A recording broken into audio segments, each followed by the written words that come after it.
Assalamualaikum warahmatullahi wabarakatuh. Kembali lagi bersama saya Wafa Majidah. Pada video kali ini saya akan membahas mengenai musyarakah mutanakisah atau MMQ.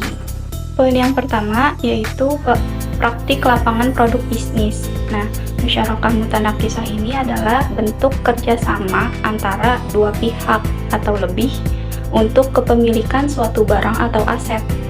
Jadi kerjasama ini akan mengurangi hak kepemilikan salah satu pihak, sementara pihak yang lainnya ini akan bertambah hak kepemilikannya gitu. Biasanya akad ini digunakan untuk pembiayaan kendaraan maupun pembiayaan rumah atau KPR. Bentuk kerjasama ini akan berakhir dengan pengalihan hak salah satu pihak kepada pihak lain. Jadi misalnya rumahnya ini akan diberikan kepada satu pihak yang lainnya. Selanjutnya poin yang kedua yaitu parameter kesesuaian syariah.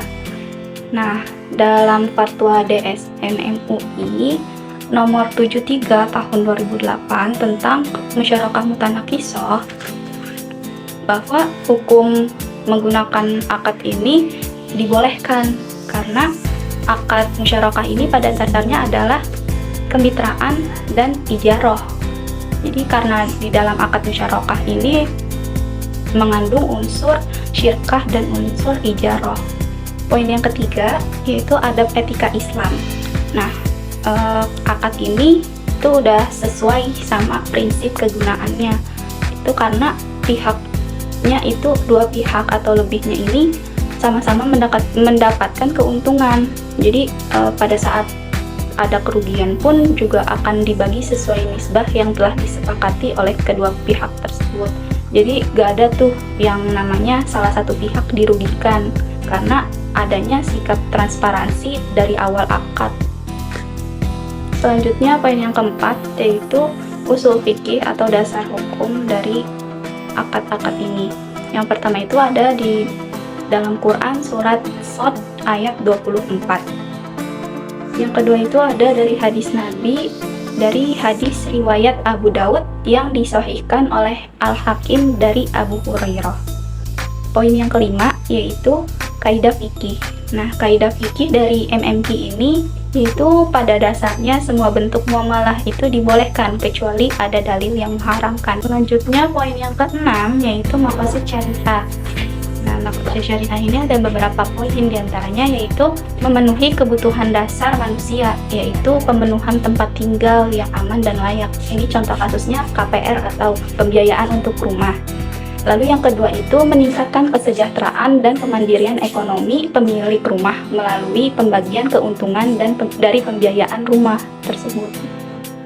Lalu yang ketiga itu mencegah transaksi riba dan memberikan alternatif yang lebih sesuai dengan prinsip-prinsip syariah. Ini menghindari transaksi yang ada ribanya, jadi dibantulah dengan akad MMQ ini. Selanjutnya yang ketujuh yaitu akad-akad fikih.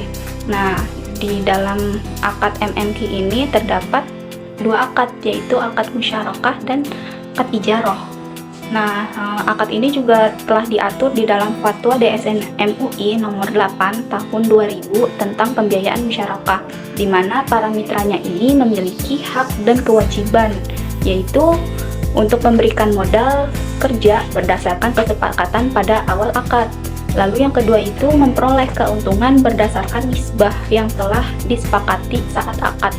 Dan yang ketiga itu menanggung kerugian sesuai porsi modal, jadi gak ada yang merasa dirugikan. Nah, selanjutnya itu dalam akad ini juga pihak pertamanya ini wajib untuk menjual seluruh hissahnya secara bertahap, dan pihak kedua ini wajib membelinya. Jadi pihak pertama menjual, pihak kedua itu membeli. Poin yang terakhir atau poin yang ke-8 yaitu ada konsep fikih muamalah. Nah, di dalam konsep fikih muamalah ini terdapat rukun-rukun serta syarat-syaratnya.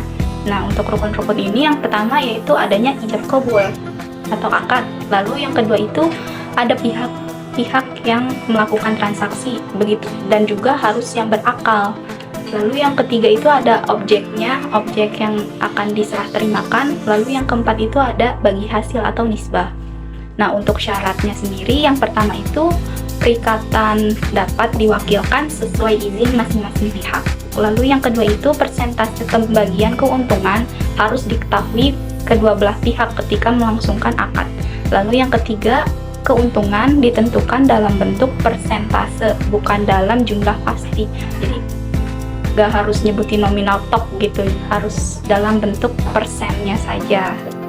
Ya, sekian penyampaian materi dari saya. Semoga dapat dipahami dan bermanfaat bagi kalian semua. Mohon maaf apabila pada penyampaiannya masih kurang, karena saya juga masih belajar. Terima kasih telah menonton sampai akhir. Wassalamualaikum warahmatullahi wabarakatuh. See you.